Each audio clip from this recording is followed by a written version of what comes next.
madaxweynaha Suuriya Bashar al-Assad ayaa si kedis ah u booqday Moscow si wada hadal ula yeesho madaxweyne Putin.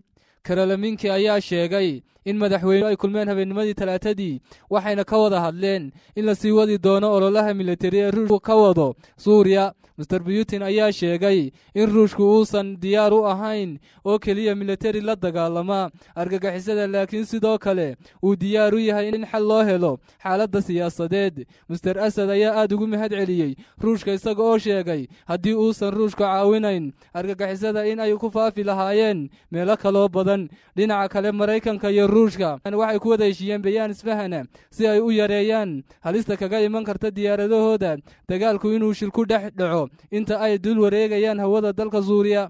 Tani waxa ay imanaysaa iyadoo Mareykanku uu dhowr jeer Ruushka ku eedeeyay duulimaad aan badqab iyo xirfad aan lahayn iyo in ay diyaaradaha kale aad ugu soo dhaweynayaan. Ku-xigeenka wasiirka difaaca Ruushka Antony Antov waxa uu sheegay in isfahanka laga heshiiyay ee labada dal uu suuro gelinayo si nabad ah in ay u fuliyaan howlgalka dalka Suuriya. Waxa uu intaas ku daray bayaankani waa u muhiim farsamada aanu isticmaalayno waxa ay shuruucu samaynaysaa howlgallada ay ka qayb galayaan diyaaradaha duuliyaha leh iyo kuwa aan duuliyaha lahayn ka howlgalaya hawada Suuriya. Mr. Antov waxa uu intaas ku daray in xukuumadda Ruushku ay isbahaysiga ka dalbado shaqayn ballaaran oo ay ka mid tahay wadaagidda xogta sirta ah, laakiin waxa uu sheegay in Ameerikaanku diideen arrintaas.